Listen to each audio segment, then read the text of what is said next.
Hi guys, this is Ram from Crossmind Studio. Welcome to my new tutorial series about Blender's new feature, Mantaflow. Few weeks ago I uploaded few of my test simulations and some of you really liked it, suggested I should do few tutorials about Mantaflow as well. I personally wanted to do this series because it's a newly added feature to Blender which can be used in many scenarios such as cinematics and motion design.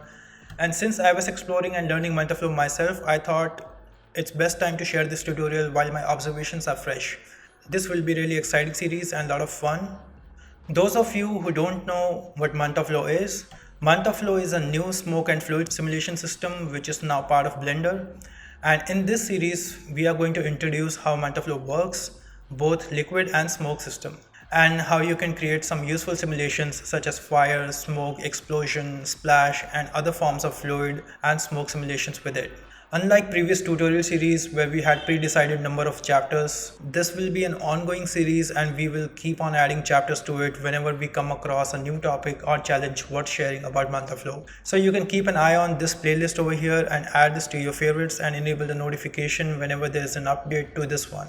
So the first two chapters are going to be about absolute basics. In chapter 1, we will discuss the basic principles and the parameters of Mantaflow and how to create a simple flow source and make a simple fire and smoke simulation, something like this.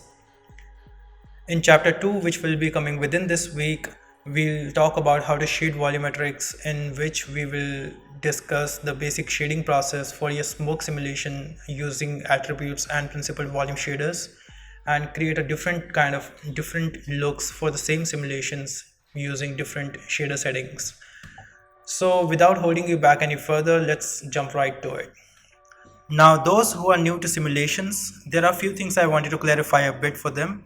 Just like how we define boundaries of a scene in 3D based on the camera angle, the boundaries of simulations are defined by a domain object within which all the information about the simulations and attributes will be generated.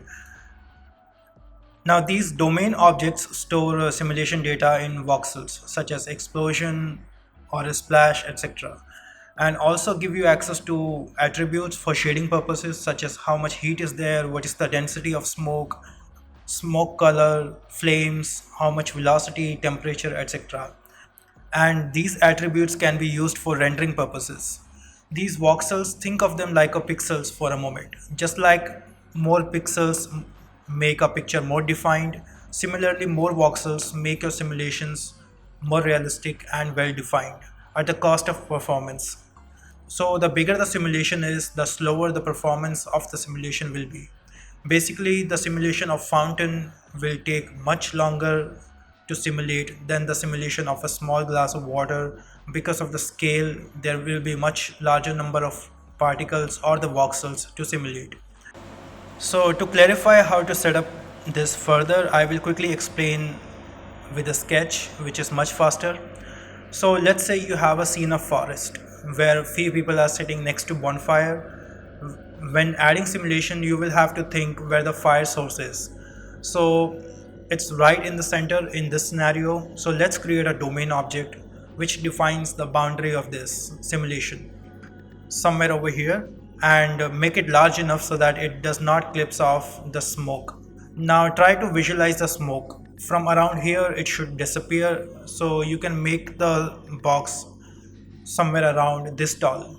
Now every smoke simulation needs a domain and a flow source. So in this case our flow source will be these logs, the woods basically, and when the simulation is done, the box will contain smoke and fire plus few attributes like heat, velocity, temperature, density, based on which you can define the look of the simulation during the shading. So this I'm explaining in sketch because it could take long time to simulate this back and forth and do it in 3D, and it's much easier this way and much faster. Now let's jump to 3D. So let me just go back to the Blender and create a very simple smoke simulation to explain what we are talking about over here. So to create a simple simulation, what you need to do is select your source object. In this case I have this small cube and I'll just set the dimension centimeters and I'll just make this one 10 centimeters, very small object, and place it in the center. So we have a very small cube which is 10 centimeter, and now if I want to create a smoke simulation out of this, so what we can do is there is one quick way. Go to the object and quick effects, and you'll see over here quick smoke and quick liquid. These both are Mantaflow parameters setups. So if you want smoke, you just click on the quick smoke over here. Now you'll see a few things just happened. So let me just explain what happened, and we'll create this manually as well. So as we discussed, there's a domain object which is surrounding our main source object. Now this domain object, if you go to the physics properties, this is basically a simple cube.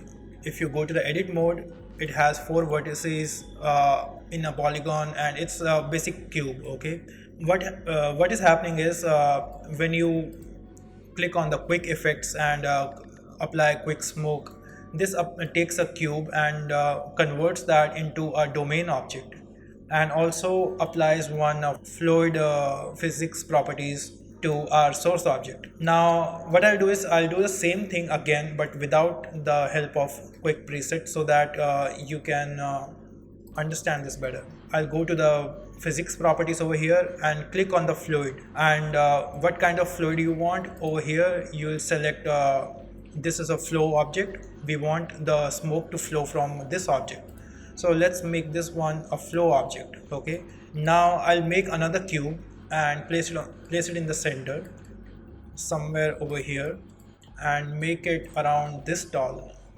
Okay, I want this smoke to rise above and this will take around till around here. I think the smoke will disappear, so this length of the cube is pretty decent. So right now it's a solid cube. I'll change the display settings of this cube to bounds so that we can see the simulation. All right, and now let's take this cube and convert this into a domain and apply one fluid physics properties and change this to domain. And from here, make sure this is set to gas. If this domain is liquid and the flow source is set to smoke, then it will not work. So make sure this is set to gas. Over here, if you click on the bake data, now this will create a smoke simulation from this cube. All right, so as you can see, there is one very basic something is going on over here, a small puff of smoke. Okay, and I hope you can see it clearly. So yeah, this is because right now the settings are not properly set up, and this is a very low resolution simulation, and it looks stupid right now. We'll make it exciting in a moment. Now right now it's not continuously flowing because the flow object is set to geometry. That means only the volume on only the smoke which is covering the volume of this object will be emitted, and that will disappear. Okay, it will not continuously flow. If you want the smoke to continuously flow from this object, then you'll have to change this to inflow. Now if I free the data and bake the simulation again, you will see the smoke is continuously emitted from the source object. Okay, and right now it's simply just rising above. There is not much of a great motion to it. That's because right now we don't have any forces or any other things affecting the smoke. So what we can do is let's increase the go to the physics properties and increase the simulation length. I'll make this 150, and let's simulate this for 150 and see what happens. Alright, so here's the simulation, 150 frames, and let's see how it looks. So as you can see, it's a pretty simple smoke simulation, nothing much happening. Like I said, there are no forces in it, and it simply rises above and clips off from here because the limitation of the domain object. So we are going to do a few more things to make it look exciting. One thing is we are going to add some force to it. So I'll click over here and press Shift A, force field turbulence over here, and set the strength to around 2 and size to 2. Now let's as you can see, you can always press escape to stop your simulation and resume it from here anytime if you haven't made any changes to it. If you have made any other tweaks, then you'll have to rebake the entire simulation from the start. Okay. Once we have slight forces, it looks much more natural. It's flowing in some direction, and it has some wavy this turbulence to it, so this looks good. So I'll increase the domain slightly and make it slightly bigger and place it over here, and also make sure the origin of the domain is in the center. It's a good practice, especially when you're dealing with the fluid simulations. So I'll set the strength of the turbulence force to 1.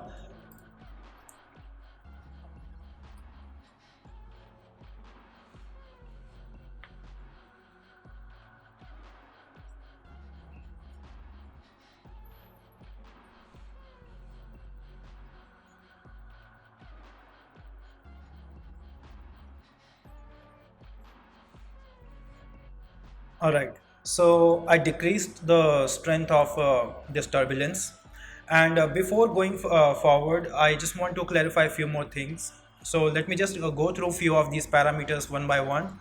What is happening? There is a lot of things over here which I want to introduce first before getting into any details. So right now we have two things. One is the smoke domain, one is the flow source. So when you select the domain object, there are these parameters called, the first thing is the main settings, which is the resolution of the domain. So as you can see, there is a small cube over here, and this represents the size of the voxel, the resolution division over here. So the higher this subdivision is, the finer this simulation will get, but this will get slower if you increase it too much. This resolution is not just for the visual, this is also for the quality of the simulation. It's the more the resolution is, the much precise the simulation will be. The first thing is the division, and let me just free up this bake free data and make this one 32 and bake the data. This is just to show you what the resolution is about. And as you can see, now the smoke looks very like a foggy, and it doesn't have a defined shape, and the voxels are much bigger, and it looks pixelated. Okay, and it still has a motion but not much of a use. Okay, now I'll just make it 128 and bake the data. Alright, so the simulation is done, and as you noticed, this took me much longer than what we simulated on 64. The more resolution you add, the slower the simulation will get, but the results will be much prettier and much more defined. As you can see the flames, you can see the smoke curls and all very clearly, and it's much more defined, and the motion is much better. It's not foggy, and it kind of looks realistic, and this is just a basic setup. Okay, and I'm sure if we add more resolution to it, like if we add more noise or upres this one, this will look even prettier. Resolution subdivision is for the physics of the smoke. To control the visual of the visual resolution, you can always use these parameters over here. Okay, and we will discuss about this in a moment. So right now, when we bake the simulation, it's taking around 1 second for each frame, or 2 seconds for each frame. Now that's happening because even though the smoke is only in this area, Mantaflow is still calculating all this space which is within the domain, and that is actually slowing the simulation down. Now to improve this performance, what you can do is you can use adaptive domain, which is over here. If you enable this, when we bake the simulation now, you'll see it's much faster, and this is much more useful for earlier frames of the simulation, because eventually at the later part of the simulation, when the smoke reaches its maximum height, it's going to be almost same as without the adaptive domain. And as the name suggests, the adaptive domain is basically the domain shape is adapting to the size of the simulation and saving us all that unnecessary calculations which were going to happen in these empty areas. I'll suggest you always keep the adaptive domain on, and it definitely improves your performance. Second parameter is the time scale. To discuss this, I'll just make it a 64 resolution for this simulation. On the time scale of 1, we have the actual speed of the simulation. So this is the actual speed of the simulation when the time scale is set to 1. Now I can control the speed of the simulation. I can make it slower or much faster if I tweak this parameter. If you want to slow it down, then you can decrease this number, and if you want to speed this up, you can increase this number. Now let's take another preview with the change this to 4 and bake the data. So yeah, this simulation is much faster, and the animation of the smoke is happening 4 times of the actual speed. If you're dealing with some slow motion shots, you can always decrease this number to like 0.2 or something, 0.3. Or if you are like happy with your simulation but you find the speed of the smoke or fire, you want to control it, then you can use this parameter. So there are a few more things over here like a CFL number, timestamps and all, but I don't completely understand the this parameter specifically, and I'm still doing my homework on this. So maybe in later chapters I'll cover these in details, but I'll just go through other few parameters over here because these are essentials for the beginning purpose. Okay, so the dissolve over here is as the name suggests, basically the smoke, as you see right now, it basically reaches its maximum height and clips off where the boundaries of the domains are. And what you can do is you can enable the dissolve parameter from here, and what this will do is this will dissolve the smoke, and you can control the speed of it by time frame over here. So let me just free up this smoke, and so I'll just make simulation again and see how it looks. So as you can see right now, we can only see this part of the simulation because of the dissolve, all that information disappears. Okay, but we were seeing the interesting curls happening, so all that is not visible because it dissolved. Now you can control this one. If you make this dissolve like much slower, then I think you should be able to see all those much more part of the smoke. Now the dissolve is happening much slower, like previously when this was set to 5, it was from around here it was affecting the smoke, but now that we increase this number, now we can see smoke till over here, and some part of the smoke in darker areas like this, but we don't see actually it hitting the top roof over here. So you can control how much smoke should dissolve with this parameter, and it's also useful for performance because if you don't dissolve your smoke simulation, it will endlessly keep on filling your domain. Yeah. So in the main settings you have the smoke section, and because right now our flow is only using the smoke. If we change this to fire plus smoke, then we will get smoke plus fire parameters over here. So in the smoke properties, we have buoyancy density. So this basically works with the density of the smoke. The more the density will be, the much higher the smoke will rise. Okay, and the second parameter is the buoyancy heat. So this works with the heat. So the more the heat will be in the simulation, the much higher the smoke will rise, just like in the real world. In the warm environment, the smoke rises much higher. In the cold environment, the smoke rises slower. Okay.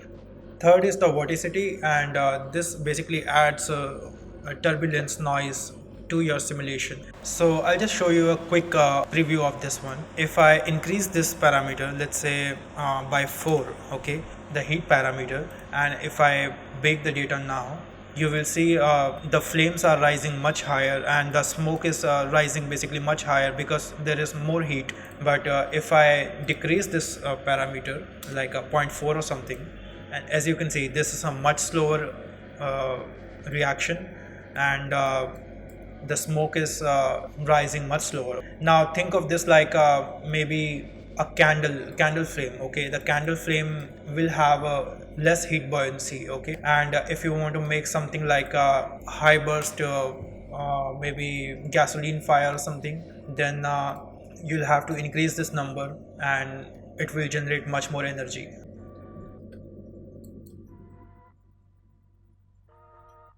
Yeah, so this looks like a much more flammable object and more fuel to it.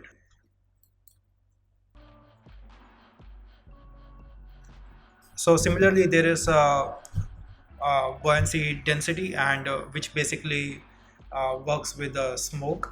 So let me just change this to only smoke simulation and bake the data for just the default setting. So at the buoyancy density at 1, this looks something like this. And if I change this to around 4, then the smoke will rise much higher, much faster. So these are the parameters, and there are much more ways you can control your simulations, and you'll have to keep all these things in mind. So similarly, then we have a few parameters for fire section and reaction speed, basically how faster the reaction of the burning should be. If this reaction speed is higher, then the flames will be much smaller. Okay. And if this reaction speed is slower, the flames will be much larger. Okay. Now, if I bake this, so at the default setting, this is what flame looks like. It now this is the height of the flame. Okay, it reaches till over here, and you can control this from here. Reaction speed. If you want a much larger flames, then you can decrease this number to 0.25 or something, then you will see much larger flames. So yeah, and then there is a flame smoke, basically how much smoke is created with the flame. Also there is vorticity for the fire, like this noise we see. Right now we have a turbulence noise affecting the simulation, but by default the smoke have some vorticity, like some noise in the flames. Okay, think of it like a bonfire. Flames have much more noise, and the candle flame is much more uniform and have less noise. Okay, so if you want to make it like a candle, then you'll have to make it zero vorticity and bake the data, and this will look like a candle flame. Sorry, I'll just increase the reaction speed to 1 so that it's not such a big flame. So as you can see, this flame have much less noise. Okay, and I'll just disable this force field so that it doesn't affect our simulation. Let me just make it 128 so that we can see the effect much better. So yeah, so without any noise, this looks like the flame of the candle what you see. Right now it's a very low resolution simulation, that's why you can't see the shape properly. But as you notice, there is not much of a turbulence to this one. Okay, that's because there is no vorticity or noise to this flame. Okay, it looks very uniform and like a candle flame. Okay, but if I change this to in the fire section vorticity, if I make this around 1, let's make it 2 and see what happens. As you can see, there is much more turbulent noise in this one, and this result will be much more visible if I change the scale of this object, because right now it's too tiny to notice. Yeah, so this one right now it's much more clear. Flames have a lot of noise, even though we have disabled our turbulent noise, but still you can see a lot of noise in this flames. If I make this 0 again, you should be able to see a very smooth and nice flame. Yeah, so this way you can control the look of your simulation, and I'll just make this small again. And so yeah, in the smoke and fire parameters you can play around and define the kind of look you want. And also this vorticity, just like this vorticity, this one is for the smoke. So if you want to control the smoke and you want it to have some noise, you can use the vorticity in the smoke. Okay, and adaptive domain we have already discussed. Now let's talk about the noise over here. Okay, So to access this parameter noise, what you need is you first need a simulation, okay? Otherwise it will not work, okay? It works on top of your simulation. So as we were discussing earlier, this resolution defines the physics of the simulation, and you can control the look of the simulation with this, okay? So we are going to set the resolution to 128 for now and bake the data, and let's just wait for a while. All right, so on 128 resolution, this is the simulation we have with the same noise, and I disabled the dissolve so that we could see the entire simulation. So this is what it looks like, and this gives us the smoke simulation, the fire and smoke simulation data. We can render this one as well, but there is one thing over here that is called upres factor, and what this does is basically adds more resolution, defines your simulation with much more high resolution data, gives it a much better look. And if I enable this noise, now this disappeared because we'll have to bake the noise. Your main simulation is still there, and even if you delete the noise later, your simulation won't be affected. So enable the noise. Yeah, we leave this to 2 for now, and strength. Now this parameter over here is for the upres factor. This adds more resolution to your simulation, okay, the visual resolution. And then these parameters over here, these are for the noise. Now what's happening is, what this does is it basically adds more noise to your simulation, okay, and makes it look more realistic in some cases, okay. So you'll have to think about this before applying. Now when you enable this one, okay, if you leave the strength 1, then it will add noise, okay. But if you're creating something like a cigarette smoke or something like a very small source of smoke which is very smooth and all, then you might won't need the noise, and you can make it 0, okay. It will still add resolution to your smoke, but it will not affect the simulations pattern, okay. It will not be noisy. This you should you can use when you are animating something like a much larger smoke simulations like a firecrackers and all. So in that case, this strength parameter, this can enhance the look of the simulation and add more noise to it. Okay, let's just add noise by 1 and bake the data and see the visual difference. So here's the simulation, and so as you can see, there is noise in our simulation. Right now the scale of the noise is set to 2. That's why it's giving us a much finer noise. If we increase this one or decrease this one, we can control the size of the noise, and we can also control the strength of the noise, and we can also control the animation time of this noise, okay. This basically the wavelet noise is think of it like a overlay, okay. Now if I disable this one, you can see this, just concentrate on this form over here, okay, this curve, okay. It's working on the same form and adding more noise to it, okay. Now if I increase the scale of the noise by let's make it 6, okay, and make this now. So I just cancel this to 47 frames, and now let's have a look at this one. So now if I enable the noise, you'll see these curls are much larger, okay. Like I don't know if you can notice the difference, but it basically over here you can see the pattern of the noise, the size has increased, okay. Now so in our case we don't want noise. We'll free this up and change the strength back to 0, and scale doesn't matter because the strength is set to 0. We are only going to use the upres factor, and we want this to be 2, okay. You can also make it 3 if you want. So let's bake the simulation.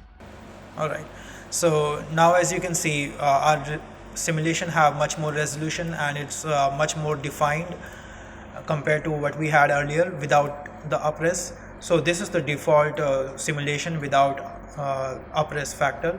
So when we add more resolution from here, it looks like this. Okay, so it's a very nice feature, and right now at this moment we are not using the noise, but I'm sure when we are dealing with the different kind of scenarios, and you would want to play around with all these parameters and see how these works, because whenever creating a simulation, the process could be very time taking if you're not familiar with these parameters. So once you understand all these, you will have a much clearer idea how to shape your simulation, instead of just randomly hitting simulate and wasting your time randomly over, with random parameters. Okay, I hope this gives you some idea, and now let's look at few more parameters over here. And after this one we have guides, and this is a much advanced thing. And what this basically does is it can compute velocities from different objects and affect the simulation. Let's say if I had a bullet over here and this passing by, so I can enable the guides. You can use much more advanced parameters, like using the velocity of one object to affect the simulation, and also you can use some other domain. Let's say if I had one more domain with the smoke simulation, and I want that smoke simulation to affect this one. Okay, and that could work like a very realistic wind. Okay, it's a much advanced parameter, and even I haven't used it much, like not very thoroughly, so I won't discuss this at this moment. And after that we have collections. So if you have multiple objects like a flow source and all, you can make a collection of them and define that from here, assign that from here. And then we have cache, and right now when we simulate, it's saving this in a temporary directory. Okay, or this will save this wherever your file is saved, next to the folder of the file. But you would want to make sure that you give it a folder, otherwise if it's in the temp directory, when you close the blender you will lose your simulation. Okay, so now let's select the flow source. Okay, so in flow source you can define a lot of things, like first of all, whether you want this to be only smoke or fire plus smoke or just the fire. And then you can define smoke color from here, which you can use in shading with the attributes. And then we have initial temperature. Okay, so let me just free this bake and show you one more thing. So right now the initial temperature of this flow source is 1. Basically the temperature is basically positive, and that is actually adding into the heat, and that's why because of the temperature, the flames and smoke is rising above. Okay, if I make this -2, and then let's disable the noise and make it 64 for a quick preview. Sorry, I think this will work better with the smoke, because fire can't have a negative temperature, I guess. So I'll change this to smoke, and now if I bake the data, you'll see the smoke, instead of rising above, it's falling down because it has a negative temperature. Okay, so yeah, initial temperature is you can use this to control the temperature of the smoke. And then we have density, and basically it defines the density of the smoke. If I make it 0.2, it will be less dense,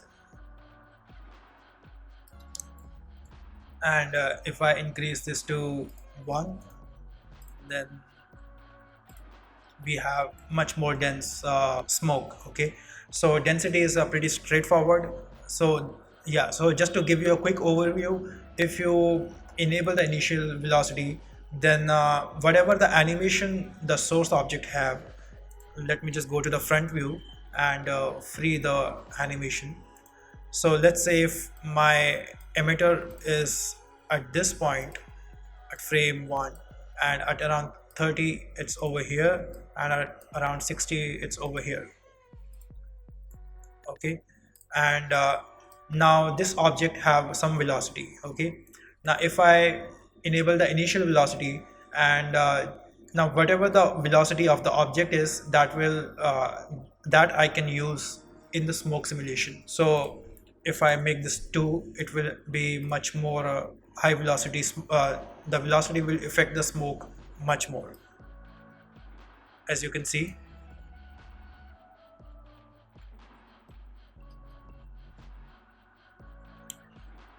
Now the difference is, if I don't use this source velocity or initial velocity, then it will just leave a trail.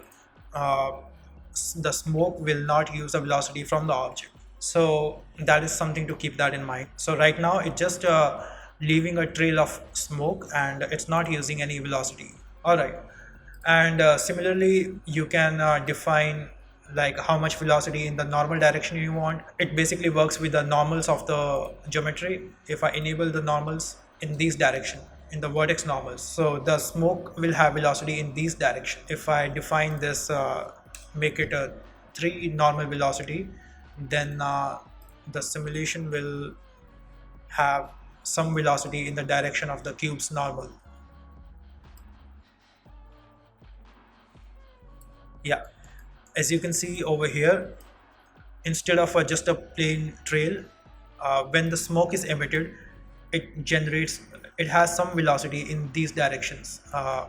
Yeah, so instead of just having a simple plain trail of the smoke, when the smoke is emitted, it has some velocity and it bounces around, and like it has some force in the direction of the normal, in these normal directions.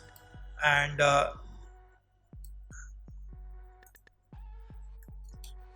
so that is because of the normal velocity. Okay, so then there are a few more, like initial x, y, z.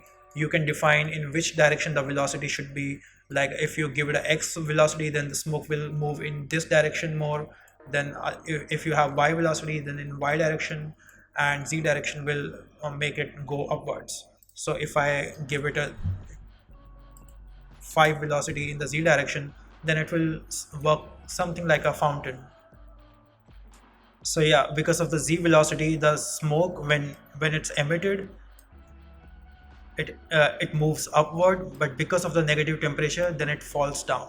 So it's because of the velocity in the z direction. Okay, yeah, you can control your simulation. Velocities are very important when you're dealing with explosions. So that is something we'll discuss later when we are creating an explosion. But I hope this gives you some idea. And surface emission, basically how much smoke is emitted from the surface, and volume emission is how much smoke is emitted from the volume. So if you want to add more smoke, you can increase these numbers and it will create a much more smoke. Okay, so yeah, I hope this gives you some idea. And just like in other Mantaflow tutorial we discussed, where we created the splash, you can animate these properties of use inflow, and you can keyframe this. If you want to disable this from over here, and smoke will stop emitting at this on that keyframe. Okay, so it will only create a spray, one spray, and it will stop where the key is. So you can also animate all these parameters if you want, and most of these are animatable. And now that we have created one key for the use inflow at around frame 25, after frame 25 no smoke is generated. Okay,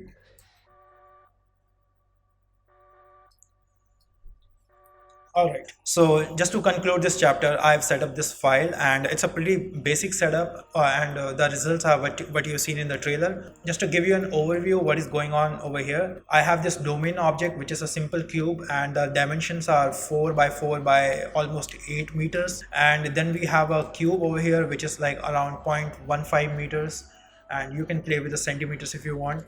So don't worry about this noise over here. I'm just it's an old habit of giving a emitter some noise for a much more detailed simulation. But at this stage, I don't think, because the simulation is so simple, I don't think it's going to affect much, and you can keep it a simple box. Okay, so this noise, if you want to add, simply apply displace. Let me just show you one cube, and subdivide it a few times, and then you can apply one displace and click on the new texture, and then select texture number 002 from the texture coordinate properties over here, and select what kind of texture you want, and so you can set the size of it.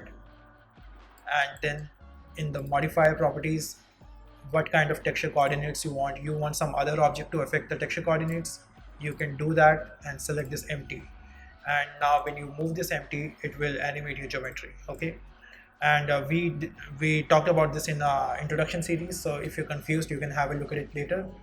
So yeah, that's your emitter object. And then I have one very simple force, which is turbulence noise, just what we've been dealing with today. So but just to add some more details to it, what I've done is I've animated the noise strength and the size. So in the real world, you can see the wind is not always uniform. Okay, sometimes the strength of the wind increases, sometimes it decreases, sometimes you have more noise in the wind, sometimes you have less noise in the wind. So to simulate that, you can add a turbulent noise, and whenever you increase the strength of the noise, there will be much more turbulence. Basically it will animate faster, and when you have less strength, then it will affect less, I mean, to the smoke. And also if you increase decrease the size of the turbulence, it will create much finer noise. And if you increase the size of the turbulence, it will create much more wavy and much more larger shapes in the noise. Okay, so I'll show you with the simulation. So I'll make it 64 resolution, and adaptive domain is enabled, and let's just bake the data and see the results. All right, so yeah, at 64 resolution it took me around 5 minutes. So I'm just going to play this and see the results. Let me just make it a darker background.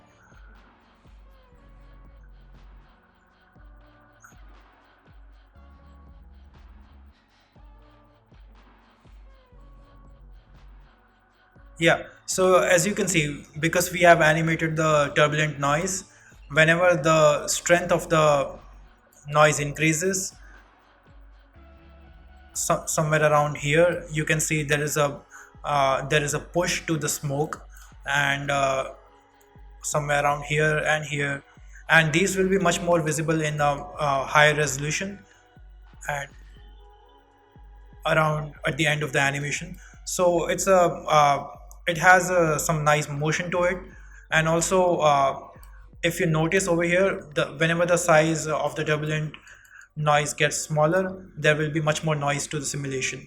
So somewhere around over here we have a 0.4 size. Okay, so it gets noisy, but when we have some larger number in the scale, you'll see some large waves over here. So to see the results better and how the forces are working and all, we are going to simulate this one in 180 resolution. Okay, it's totally up to you guys what kind of resolution you want, and depending on the configuration of your system.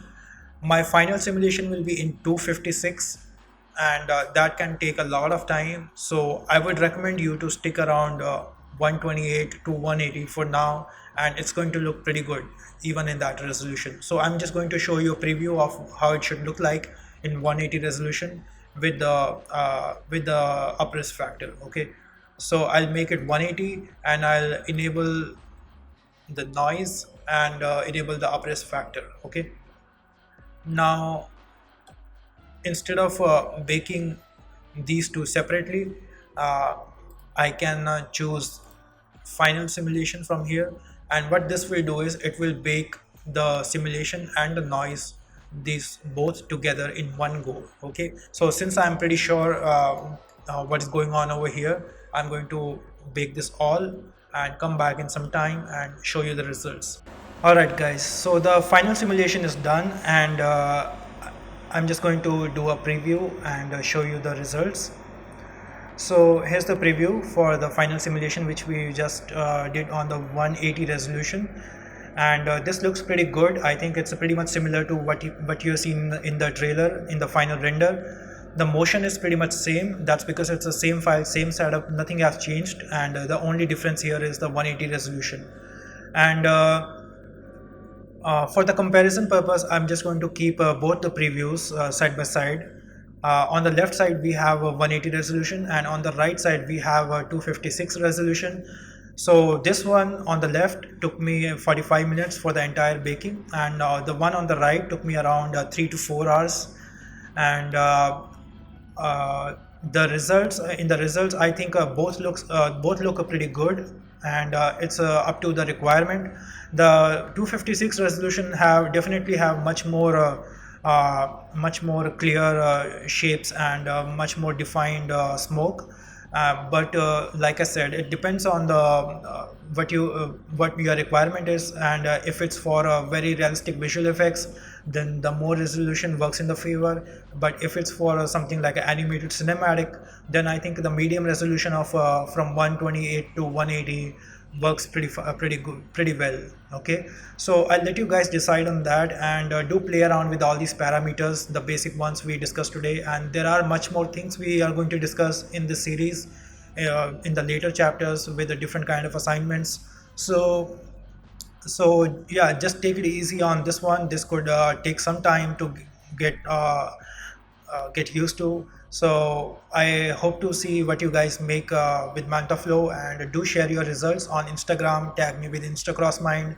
And those of you who are waiting for the shading part, that we will discuss in the next chapter, because that is also a very detailed topic, because we will be combining a lot of attributes like heat, smoke, color, density, temperature, and all those attributes with the principal volume shader, and create a few different looks for the same simulation. So even though the simulation is same, you can still you can still control a lot of visual aspect in the shading part, and give it a totally different look.